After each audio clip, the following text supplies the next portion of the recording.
What's good, YouTube? Sam Webb back again with another Shopify video. Today I want to talk about Shopify's new render tag and how it's going to change the way we do our liquid within Shopify. So the render tag is, let's hop over to the documentation here. The render tag is basically a replacement for the include tag. The include tag, as you can see in this note down here, has been deprecated by Shopify. And if we hop into the deprecated tags documentation on Shopify, you'll see that they have include here. It says see alternative render. And so uh, basically, if you look at render, it's mostly the same in the way that you would use it to include, except for kind of one major thing, and it has to do with variable scope. But really quickly, I just want to give a quick explanation about what include and render are for those who don't know. So include is the tag that we used to use to include a snippet on a page.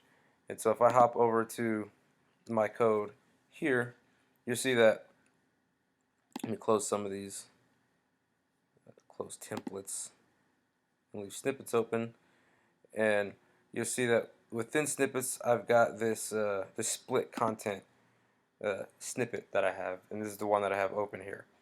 And the way you would include this on a page, as you see, it takes these 5 arguments here. So I would have gone into here, and this is theme.liquid, and usually you wouldn't do your a snippet like this directly in theme.liquid, but as you can see up here, we are using include for script tags, and up here we're using include for a few other things.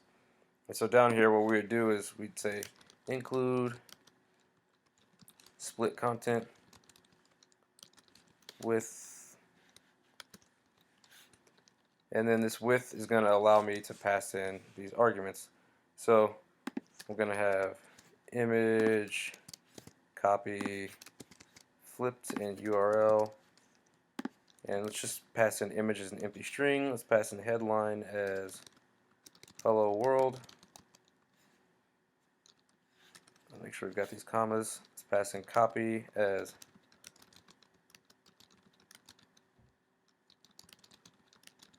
hello world 3 times, and then flip is going to be a boolean, so that's going to be, let's say, true, and don't forget these commas, and then URL is going to be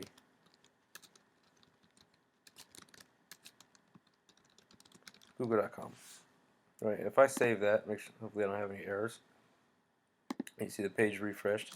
But if I scroll down to the bottom here, you see we've got hello world, hello world, hello world, hello world. And we've got this button that goes to google.com. And so that's what a snippet is, and that's what include is. So a snippet is a chunk of code, reusable code, that you can put in like pretty much anywhere on your site as many times as you want. And what you would want to do is just pass in that chunk of code, but just like give it different data. So you don't have to rewrite the code, you can just pass in different data and it'll display different things. And so we could copy this and add another one below it, and then we'd have 2 of them, so we don't have to rewrite all this HTML, we just have to rewrite the include tag and then a little bit of these variables that we're going to pass into it. And so this is how you would use a snippet using the include tag. This is also how you can use a snippet using the render tag. So if I replace include with render and I save, you can see this is automatically refreshing. We have the same effect here. We still have this down here, and this button still works, right? We still have all these different, it's still the same. Now, what I mentioned a little earlier is that the main difference between include and render is variable scope. And so with include, the variable scope, the snippet didn't have its own variable scope. The variable scope was on theme.liquid, and it just cascaded down and back up to every single snippet that was in, every single line of code that was within theme.liquid, and that includes every snippet that's included within it. The only thing that didn't count in that was sections. But and so what that means is, if I change this back to include, and I get rid of URL right here. Instead, I assign a variable.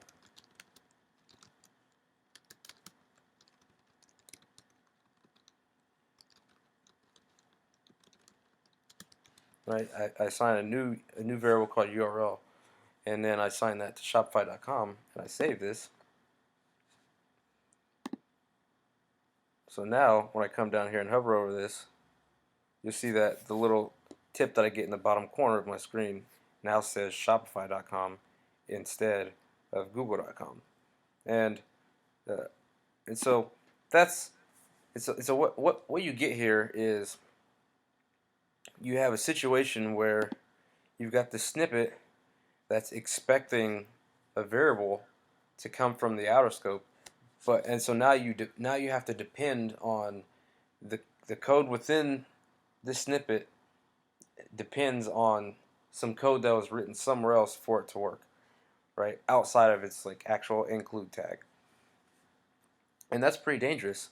And it's dangerous for a few reasons. One, it's dangerous because if it changes somewhere, somebody might change that variable for whatever reason to for some other piece of HTML, and that's going to cause you problems within your snippet. You're going to say, hey, why is it showing up as some other random thing when I'm looking at this when it should be some other URL. Another issue that you run into is like I mentioned earlier, those variables cascade down, but they also cascade back up. And so that means if I were to set a URL variable in here, it would change the URL variable on the outside. And the reason that's a problem is because if I were to, for whatever reason, have an anchor link down here, and that use that URL variable,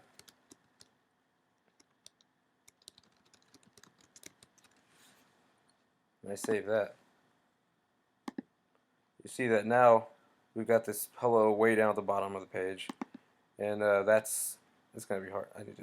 That's going to be hard to view with that there. So let's do a little.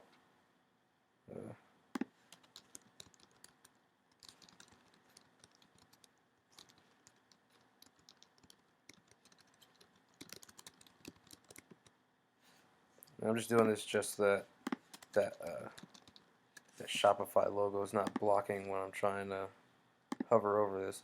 But I hover over it, and you can see it says in the bottom left there, Shopify.com, right? The same as this button here.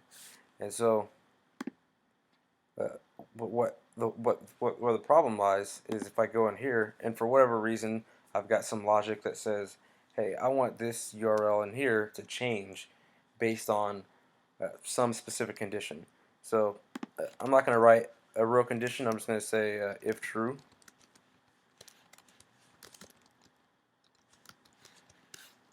And then I'm going to say assign URL equals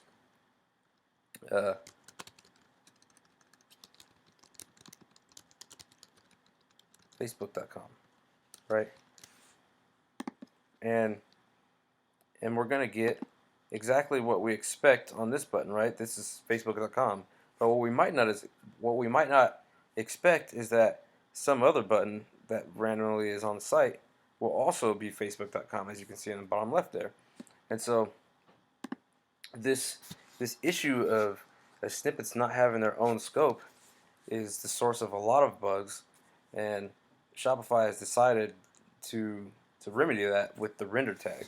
And so if I change this include tag, now just to be clear, this is all a bad way of doing programming anyway, or writing code for Shopify anyways. If you have this URL, you should just be passing it in to here, right? And these are going to be scoped to the to the snippet the same way that it's going to be scoped when we start using this render tag. But because there's the ability to do this, it can leave open the door for a lot of mistakes and bugs, and Shopify is trying to prevent that. And so what we can do here is we can change the render, and all we've done is change it to render. And what that's going to do on the front end here is, all right, this is still Facebook.com like we expect, but when we go to hello, now that's Shopify.com. And why is that Shopify.com? It's because we've got a variable right here called URL that's being set to Shopify.com. Then we have this render tag, which has its own variable scope, and within that, we're setting a variable called URL, right? But we're not changing this variable, right? Because these two variables don't have access to each other because the snippet has its own scope now that it's using render. And so they might have the same name, but it's actually contained within this file now, right? And so then this URL down here is still Shopify.com. And that's the primary difference between the render tag and the include tag, is that you can use them basically the same way, except you can't just access outer variables without explicitly assigning them. So what we could do here is we could say that URL equals URL, right? We save that. We can hop back out here, and we could do something like if not URL, right? Assign this variable. Oh wait, I'm sorry, I'm writing a, let's do unless URL. That exclamation point is different, is different programming languages. And so what we have here is basically if there's no value within URL, which URL has to be passed in explicitly as an argument, then use facebook.com, right? And so it should be refreshed by now. So right now they should both be shopify.com, right? Because we're using what's passed in. But oh, how about here? If we don't pass it in, we'll have the same thing that we just had a minute ago, where that inner one is now facebook.com and this is shopify.com. And so that is the primary difference between render and include. So the reason for this difference, or there are multiple reasons. So one of the reasons I kind of spoke to already is that it allows developers, it more so forces developers to write safer and better code. But another thing it does is it allows for faster code. I went to Unite 2019, Shopify Unite 2019, and one of the big announcements that they made was that they plan to make a lot of changes to Liquid, and that with those changes, Liquid is going to be, from what they said, 7 times faster. Now, I don't know how true, that 7 times number is, but something like this is a good step in that direction.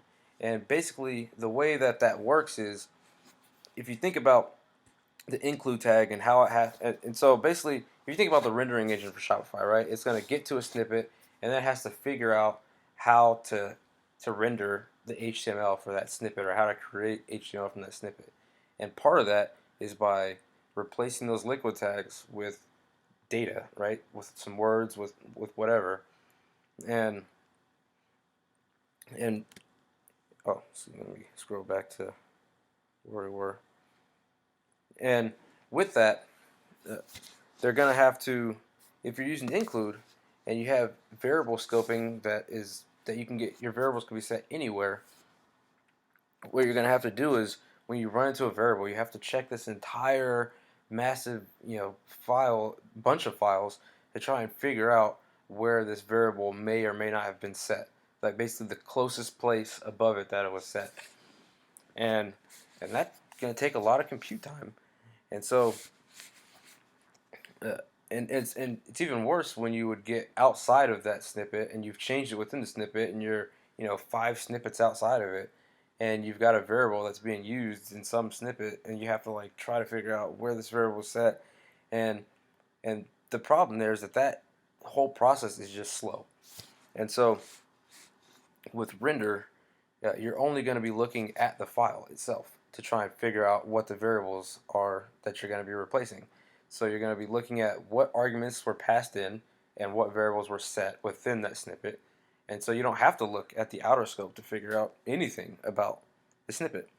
And that's going to allow the rendering engine to be much faster in terms of figuring out, you know, what to replace variables with. And so, uh, in my opinion, this is going to be a big step in making our websites faster to use this render tag instead of the include tag. Uh, another big and so another extra thing that was added on here is that, say you're doing something is for loop is looping. So say you're doing something where you have product tiles, right, like a collection page or a buy more, little widget, or other items like what you bought kind of thing, and they all use the same product tile, right? A lot of times, what you would do in that scenario is you'd have a snippet. We're gonna act like this is some product tile snippet. You'd have a snippet for that product tile, and then what you would do in that scenario is you would write a for loop for a product. You actually wouldn't call it product because you don't want to overwrite the. There's another issue. You don't want to override the the actual product object that is on product pages on accident. And so what you would need to do is something like a current product in collection. Just assume we have a collection of some sort, collection that products, right? And we'd indent that. And so, and then let's say we can get rid of this. And again, we're assuming that act like it's not split content. Act like it's product tile. I'll just call it product tile, right?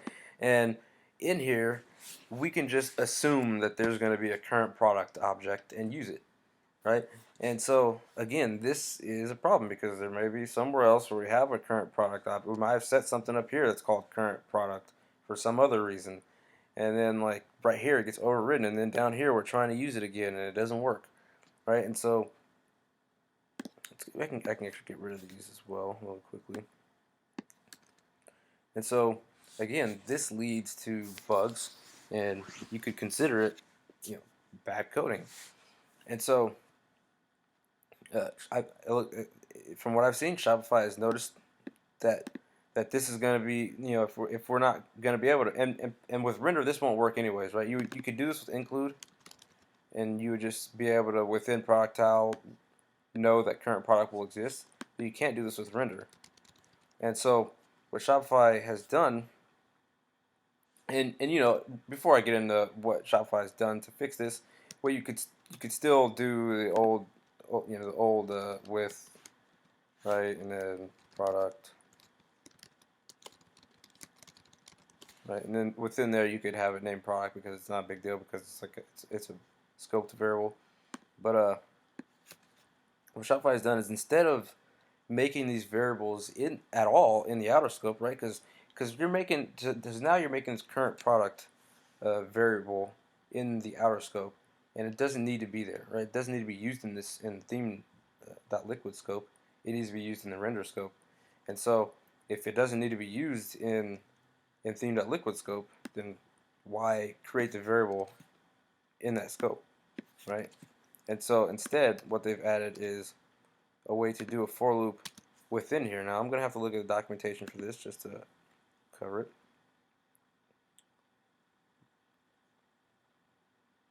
And here it is. So, oh wait, not that. Here it is, for parameter. And so 4 is a new parameter that you can pass in to, let's see, for variance as variant. And so basically you can pass in an array of objects, and then it will loop over them itself and figure out, and then you can pass in a specific variant. So let me show you how it works. So within here, instead of what we had above, right, we had this for product in, right, we had that for. So what we'd have here, which would be basically the exact same thing, we'd have for collection.products as product, right? And in this scenario, it would, with, I'm not sure of the exact like place that this runs. It seems like it's going to be running outside of the context of theme.liquid, but like also outside of the concept set, outside of this actual product tile snippet, because that's a snippet of one single thing. So there's like some middle area where this loop is going to be running and creating these variables. But basically, you you don't have to, now you don't have to have your your loop as a separate thing from the include tag. You can just have it directly as the render tag, and it's one, it's a much more concise way of doing it, and two, it doesn't muddy up the theme.liquid scope with variables that it doesn't need, right? And so this is a really nice addition, I think. And again, you don't have to do this, but you can still do this if you have some specific thing where you need to know like indexes and weird stuff, and you need to set some other variables out here to do some other stuff. It's fine. You can still do it this way, right? And you can just pass in product. I like to do with in the object, but, right? And you want to name this current product because you don't want to break the outer scope product object. But like you could still do this syntax and then do any kind of if the index 1 or something like that. If you had some sort of logic that you needed to do to like maybe put a content tile in between some specific product tiles. But yeah, so you still have access to do this. It's just that if you don't need this outer scope, you can just kind of one line it in the render tag, and that's really useful. And so that's pretty much it for the render tag. Let me just hop back and make sure I didn't miss anything. So we talked about the fact that it does not automatically have access to the variables that are outside of it. We talked about passing variables. Again, this is the same way that you would be able to do this. This is the same way that you'd be able to pass variables within normal snippets using the include tag.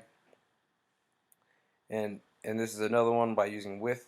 I prefer to use with instead of well, this is actually a different way to use with. You can pass in one object and like rename it to something else if you're with as well. But I prefer to use with with the object and the same way that you use it in the other include tag.